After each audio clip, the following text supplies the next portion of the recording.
ابراہیم علیہ السلام نے فرمایا حضرت اسماعیل علیہ السلام سے انی ارا فی المنام انی اذبحک، میں نے خواب میں دیکھا ہے کہ میں آپ کو ذبح کر رہا ہوں۔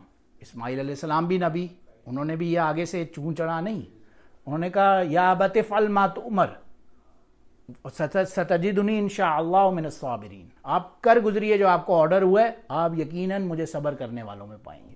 اس میں علماء نے لکھا ہے کہ نبی کا جب خواب بھی ہوتا ہے وہ بھی وحی کے درجے میں ہی ہوتا ہے۔ بہرحال یہ کسی عام آنکھ کے بس کی بات نہیں تھی کہ یہ کسی فرشتے کو ایسے دیکھ سکے، کیونکہ فرشتہ جو ہوتا ہے وہ نور کی ایک مخلوق ہوتا ہے، اٹس میڈ آف لائٹ۔ ابن عباس رضی اللہ عنہ فرماتے ہیں کہ اگر کوئی ایسے فرشتوں کو دیکھ لے، کسی فرشتے کو لائیو اپنی آنکھوں سے، تو وہ اس کی بلائنڈ ہو جائے، اس کی آئی سائٹ اسی وقت چلی جائے، وہ دیکھ ہی نہیں سکتا، اس کے اندر وہ کیپیسٹی عام انسان کے اندر اللہ نے نہیں دی۔ بہرحال یہ سب واقعہ ہوا۔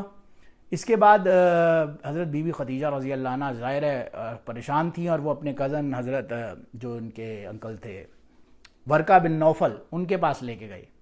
اور اس زمانے میں بھی یہ روایات سے پتہ چلتا ہے کہ 3 حضرات تھے غالباً، ورقہ ابن نوفل، عمر بن نفیل اور قیس بن سعدہ، جو کہ اوریجنل دین ابراہیمی پر اس وقت بھی موجود تھے اور اسی کی لوگوں کو ترغیب بھی دیا کرتے تھے، یہ 3 حضرات۔ تو انہی میں سے ایک ورقہ بن نوفل جو پہلے نبی حضرت بی بی خدیجہ رضی اللہ عنہ کے نکاح میں بھی گواہوں کے طور پہ شامل تھے۔ بہرحال انہی کے پاس گئی اور انہوں نے کہا دیکھو یہ تمہارا بھتیجا کیا کہہ رہا ہے۔ ورقہ بن نوفل نے انہیں بات کی، ان سے پوچھا کیا ہوا ہے۔ انہوں نے کہا کہ تمہیں بہت خوشخبری ہو، گریٹنگز ہو ختیجہ، کہ یہ تو اس امت کے نبی ہیں۔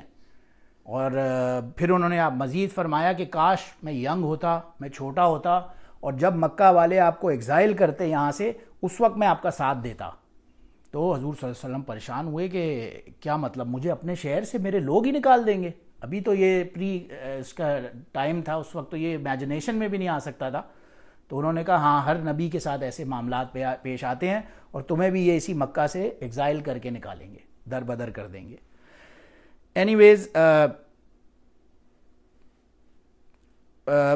مین چیز یہی دیکھنے کی تھی۔ بہرحال یہ وحی اتری، اور اس کے بعد پھر دوسری وحی کے بارے میں آتا ہے فائنلی۔ اس کے بعد تقریباً 2 یا 2.5 سال کا پیریڈ تھا، اور پھر دوسری وحی اتری، یا ایھا المدثر قم فانذر وربک فکبر وثیابک وطہر والرجز فاہجر ولا تمنن تستکثر ولربک فاصبر۔ تو یہ آخری سیکنڈ وحی پھر دوبارہ آئی، اور اس پہ علماء نے لکھا ہے کہ ایک ہوتا ہے پروفٹ ہوڈ یعنی کہ نبی، اور ایک ہوتا ہے اپوسل شپ یعنی کہ رسول۔ تو ان میں ڈفرینس یہ ہوتا ہے کہ ایک جو نبی ہوتا ہے اس کے اوپر تو عام نبوت نازل ہوتی ہے، لیکن جو رسول ہوتا ہے اس کے اوپر اپنی شریعت، اپنی کتاب نازل ساتھ میں ہوتی ہے۔ جیسے کہ موسیٰ علیہ السلام رسول تھے، ان کے ساتھ ہی ہارون علیہ السلام نبی تھے، ابراہیم علیہ السلام رسول تھے، اسماعیل، اسحاق یا پھر لوط علیہ السلام سب انبیاء میں تھے۔ بہرحال تو جس کے اوپر اپنی وحی کا نزول ہوتا ہے وہ رسول ہوتا ہے، میسنجر جسے اپوسل کہا جاتا ہے، اور جن پہ نبوت خالی ہوتی ہے اور اپنی کتاب نہیں ہوتی، وہ کسی گویا رسول کے انڈر شریعت پہ چل رہے ہوتے ہیں، وہ ایک دوسرے نبی ہوتے ہیں۔ بہرحال حضور علیہ الصلوۃ والسلام کی فرسٹ اینڈ فارموسٹ جو ان کے پیغام پر ظاہرہ ایمان لانے والی حضرت بی بی خدیجہ رضی اللہ عنہ تھی، اور پھر زید بن حارث رضی اللہ عنہ جو ان کے غلام تھے، بعد میں ہی was a adapted son of رسول اللہ صلی اللہ علیہ وسلم، جنہیں انہوں نے اپنا اڈاپٹ بھی کیا بعد میں، اور پھر ان کی بیٹیاں آف کورس حضرت بی بی زینب، رقیہ، ام کلثوم اور فاطمہ رضی اللہ عنہن۔ تو یہ سب وہ پہلے لوگ تھے جنہوں نے اسلام قبول کیا، اور ان لوگوں میں ظاہر ہے پھر حضرت علی رضی اللہ عنہ کا مقام، جو کہ بچوں میں سب سے پہلے لانے والے اسلام، اور حضرت ابو بکر صدیق رضی اللہ عنہ کے بارے میں آتا ہے۔ انہیں جب رسول اللہ صلی اللہ علیہ وسلم نے پیغام دیا، انہوں نے بغیر سوچے سمجھے، بغیر کسی چوں چڑھا کیے، فوراً 1 سیکنڈ میں کہا اشہد انک لا الہ الا اللہ اشہد ان لا الہ الا اللہ واشہد انک محمد رسول اللہ۔ انہوں وہ اسی سیکنڈ ایمان لانے والے۔ تو پہلے گویا شخص، مردوں میں علماء نے لکھا ہے کہ حضرت ابو بکر صدیق، بچوں میں حضرت علی، اور عورتوں میں حضرت بی بی خدیجہ رضی اللہ عنہ، اور غلاموں میں حضرت زید بن حارث رضی اللہ عنہ۔ یہ سب وہ لوگ تھے جو سب سے پہلے ایمان لانے والوں میں جن کا شمار ہوا۔ ایک چیز اور اس کے اندر یہ دیکھنے والی ہے کہ ہر دور کے اندر اللہ سبحانہ و تعالیٰ نے ایک نظام ہے کہ جس قسم کے لوگ ہوتے ہیں وہ اس رسول کے اوپر میریکل یعنی کہ معجزہ بھی اسی طرح کا عطا ہوتا ہے۔ جیسے موسیٰ علیہ السلام کے ٹائم کے اوپر جادو ٹونے کا بہت نظام تھا، لوگ میجک اور اس کے اوپر بہت زیادہ فوکس تھے، فیرو اور اس کے قوم کے لوگ۔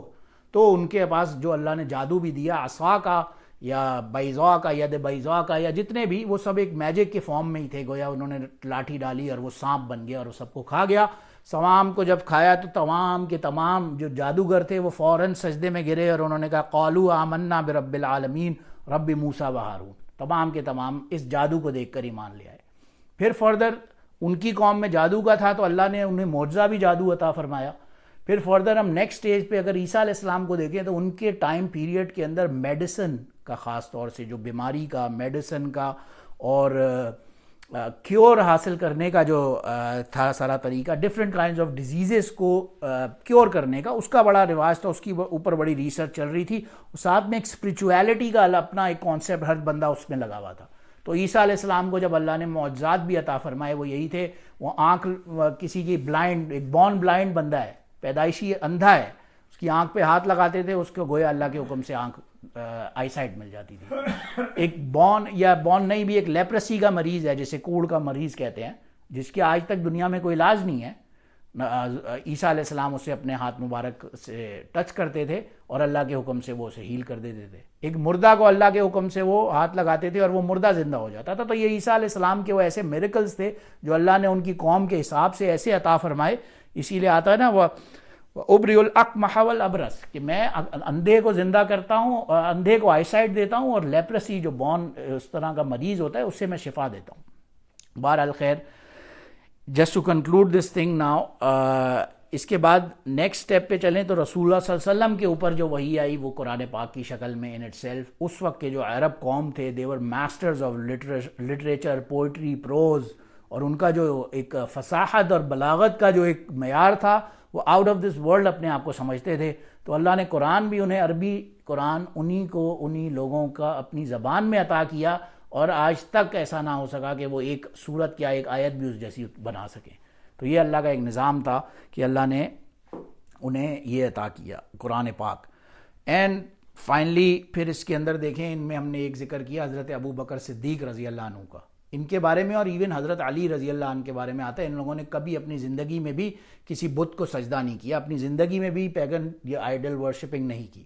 یہ ہمیشہ حضرت ابو بکر کے بارے میں آتا ہے. اکثر ان کے والد انہیں جب کہا کرتے تھے چلو تو وہ ادھر ادھر کوئی بہانہ کر کے ایکسکیوز کر کے اور سائڈ پہ ہو جایا کرتے تھے، اور انہوں نے کبھی نہیں کیا. ان کی والدہ فرماتی ہیں ایک مرتبہ میں کہیں جنگل سے جا رہی تھی اور مجھے آواز آئی کہ یہ بندہ جو ہے تمہارے، یعنی she was pregnant at the time, اور ان کو آواز آئی کہ یہ بندہ تمہاری پیٹ میں صدیق موجود ہے جس کا آسمانوں میں لقب صدیق ہوگا. تو ان کی جو خوشخبری تھی ان اٹ سیلف، ان کا اسٹیچر تھا وہ اتنا ہائی تھا کہ ان کے بارے میں بھی ہم جتنی وہ کہیں وہ کم ہے. اسی لیے آتا ہے نا اقتدوا بالذی من بعد ابی بکر و عمر، میرے بعد اگر کسی کی اقتدا کرو تو وہ ابو بکر اور عمر کی کرو. تو ابو بکر اور عمر رضی اللہ عنہم، ان کے بارے میں جتنی ڈیٹیل میں ہم جائیں گے وہ ظاہر کم ہے، ہمارے پاس یہاں وقت اتنا ہمیں وہ دیتا نہیں ہے بہرحال. لیکن finally last but not least صرف یہ دیکھیں کہ حضرت ابو بکر رضی اللہ عنہ کی پھر فردر دعوت کے اوپر کتنے جلیل القدر صحابہ، حضرت عثمان بن عفان رضی اللہ عنہ، حضرت سعد بن وقاص، عبد الرحمن بن عوف، طلحہ رضی اللہ عنہم، یہ وہ بڑے بڑے جلیل القدر صحابہ ہیں جن کا نام عشرہ مبشرہ میں آتا ہے. یہ سب حضرت ابو بکر صدیق رضی اللہ عنہ کی دعوت پہ اسلام لائے اور مسلمان ہونے کا انہیں شرف حاصل ہوا. تو بہرحال اللہ سبحانہ و تعالیٰ ہمیں ان چیزوں سے سیکھنے کی، سمجھنے کی توفیق عطا فرمائے، اور نبی علیہ الصلوۃ والسلام کا جو مرتبہ اور اسٹیچر ہے اسے اپنے دلوں میں ایبزارب کرنے کی توفیق عطا فرمائے. وآخر دعوانا ان الحمد للہ رب العالمین. سبحان ربک رب العزۃ عما یصفون وسلام علی المرسلین والحمد للہ رب العالمین.